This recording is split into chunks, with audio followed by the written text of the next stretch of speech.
Hello students, welcome back to Econ by Survey where economic make easy and exam oriented. So आज की class में हम start करने वाले हैं आवर सप्लाई ऑफ मनी का टॉपिक जो बेसिकली आपके मनी वाले चैप्टर से ही रिलेटेड है। तो चलिए बिना टाइम वेस्ट करें इसे हम स्टार्ट करते हैं। सबसे पहले हम ये देखते हैं कि मनी सप्लाई या फिर सप्लाई ऑफ मनी होता क्या है। बेसिकली मनी सप्लाई का क्या मतलब है, जो एक इकोनॉमी की पब्लिक के पास जितना भी पैसा होता है, चाहे वो कैश की फॉर्म में है या फिर उनका पैसा जो भी बैंक्स में डिपॉजिट है, उसको हम क्या बोलते हैं, मनी सप्लाई। ठीक है, तो it is the total amount of money that available with the public के पास जितना भी पैसा है in an economy eight a particular point of time. तो इसमें दो चीजें इंक्लूड करते हैं हम, करेंसी विद द पब्लिक के पास जो पैसा है and deposit of public in bank, and जो भी पब्लिक ने अपना पैसा बैंक्स में डिपॉजिट करवा रखा है। तो आप इसमें दो बातें नोट करें कि जो पैसा पब्लिक के पास है प्लस उन्होंने बैंक्स में जो डिपॉजिट करवा रखा है, plus as well as money held by the government and banks are not included.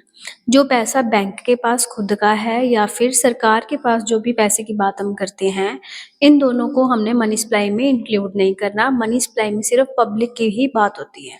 I hope आपको मनी सप्लाई और सप्लाई ऑफ मनी का टॉपिक अच्छे से क्लियर हो। इसके बाद हमारा टॉपिक है मेजर्स ऑफ मनी सप्लाई। तो बेसिकली आरबीआई ने 4 मेजर्स दिए हैं जिसके हेल्प से हम मनी सप्लाई को काउंट कर सकते हैं। ठीक है, अब देखो 4 मेजर्स हैं, M1, M2, M3, M4। अगर आप इस वीडियो को ध्यान से देखोगे तो मैं ट्राई करूंगी कि आपको ये वाली जो कंसेप्ट है M1, M2, M3, M4 आपको इसी वीडियो के एंड तक याद हो जाएगा। ठीक है, अब देखो 4 मेजर्स हैं। M1 में क्या क्या आता है, हमारा C plus DD plus OD। M1 में हमारा क्या क्या आता है, C plus DD plus OD। C का मतलब क्या है, currency with the public. DD का मतलब क्या है, डिमांड डिपॉजिट। OD का मतलब क्या है, अदर डिपॉजिट। आप सिर्फ इतनी इतनी चीज भी ध्यान रख लेंगे तो आप आगे पूरा कंप्लीट कर सकते हैं। और जो M1 है, M1 को नैरो मनी कहते हैं, और साथ में जो M1 वाला मेजर है वो ज्यादा लिक्विड है। लिक्विड मतलब कैश की फॉर्म में ज्यादा होता है। नेक्स्ट है M2। आप इतना मत ध्यान रखना, एक तो ये देख लेना कि M1 को बोलते क्या है, नैरो मनी, एंड M1 में क्या था, C plus DD plus OD। अब M2 में क्या क्या आ जाता है, M1 plus saving deposit with the post office. M2 में क्या आ जाएगा, M1 तो आएगा ही आएगा, ये चीज M1 plus saving deposit of post office.